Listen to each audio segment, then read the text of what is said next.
This MMA 30 segment is powered by The Gun Store. Next time you're in Las Vegas, if you want to shoot a real machine gun, do it at The Gun Store at 2900 East Tropicana. Dana, what about BJ Penn? I got to talk to BJ too. BJ doesn't know yet either. We're going to have one seriously pissed off Hawaiian that I'm going to have to deal with too. What was what? And BJ Penn's reaction. BJ doesn't know yet. Oh. Yeah. Yep. He probably knows now. I'll find out in about 30 minutes what his reaction is. Yeah. On my phone. The goal to preserve BJ Penn on this card still as a co-main event, or will he be relocated to another card? Yeah. I'm working on that now. If I told you what I want to do with that fight, you guys would go, oh my God, you're nuts. So we'll see what happens. Feel free to tell us. Yeah, I'll tell you. I'll tell you if I can get it done. He snuck out the back door of Cesar Gracie's house. So then Cesar's been looking for him all over town and his friends. I called Nick Diaz. I told Nate. Nate's like, yeah, I hear you. You know, it's just like, it's not like any of those guys are shocked or, you know? So, I mean, come on, I didn't expect this. If I knew this was gonna happen, I would have never made the fight.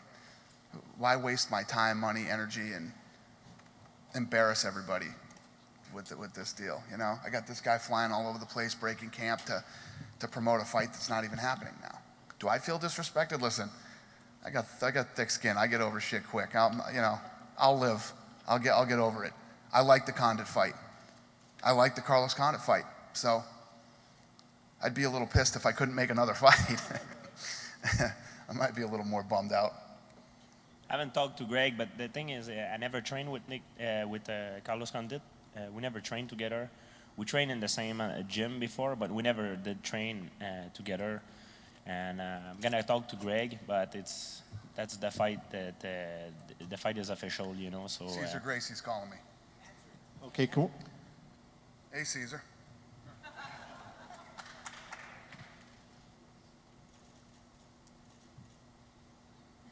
All right, no, that's cool. I'm gonna call you around 3:30. Let's talk. All right, bye. With you 100% in what you're doing, and we're embarrassed, and I don't even know what to say. I haven't slept much. I've been trying to chase Nick Diaz all around town. Nobody can find him. He's hiding from everybody. So he thinks it's as weird as we all do. maybe he's been taken away by alien. I don't know. Man, a lot of stuff play in my head right now. I said maybe he's gonna show up walking and calling me names as I'm talking right now. Hey, it's a prank. I'm coming.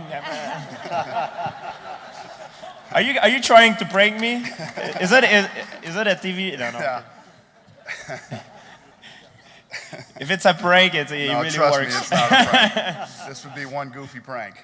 Before the training camp, it would be crazy. But anyway. I want you guys to tell me when Nick hasn't been bizarre.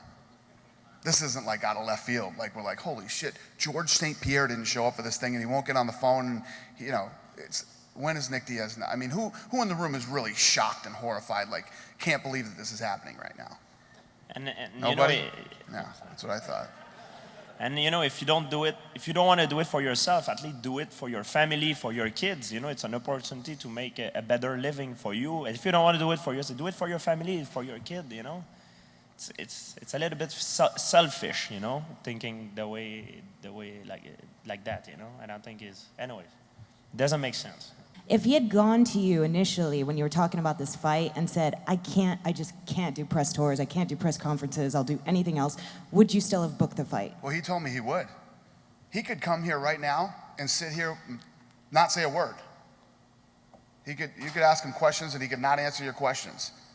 I could give a shit. But he has to be here. He has to at least show up for the things. It's not like I didn't know what I was getting into with Nick Diaz, but I didn't think that this would happen. I mean, this is crazy. This is beyond insane to not show up for all these press tours and not to show up for your own press conference for your world championship fight. I mean, I don't know who's psycho and who's not.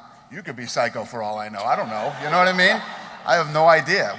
We go out and we look for the best fighters in the world, and once they get to a certain level, they end up in the UFC. But they do no testing prior? 1,600 fights I've done. This has never happened. Never. I'm gonna tell you the truth. I don't like to do this. I would rather stay home and train for my fight.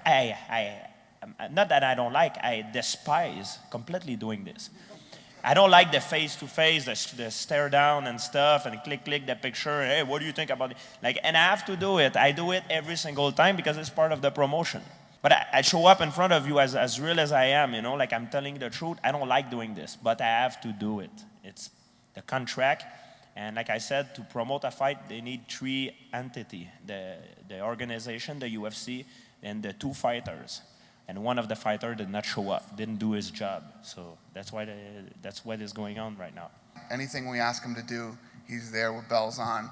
You know, even though he doesn't like it apparently, he shows up and does what he's supposed to do. I consider him, I'm not kidding you, and I'm not, this is any promoter bullshit, I consider him one of the best athletes in all of sports. You know, off subject here, but you see his new Under Armour commercial? He's in there with Tom Brady and all these other, he's the most athletic guy in the commercial. He's unbelievable. He's a guy that I think everybody should aspire to be, young and old. Couldn't say enough good things about George St. Pierre. I'm here at the gun store and I'm ready to lock and load. They say what happens here stays here. So how about something you'll never forget? This is the adult Disney World right here. Like hitting up the shooting range just a few miles off the strip at the one and only gun store. I've never shot a gun before, so... This is going to be great. You're going to like learning to drive at the Indy 500. Turns out, I'm a natural. Oh, whoa! That is awesome! Right. Sorry. Machine guns, rifles, Glock, no weapon off limits. This is probably one of the very few places in the world you can shoot one of these without having someone shoot back at you. Never shot a gun before? No problem. There's no license required by you. You just have to be big enough. Perfect for bachelor or bachelorette parties. Lots of packages to choose from. There's even a VIP range. We give refreshments. It's private. It's quiet. Purchase your own at the gun store or just stop by for a once-in-a-lifetime experience. Come right on down here. We'll put a gun in your hand. You can be on the range within 15, 20 minutes. No problem. I love it.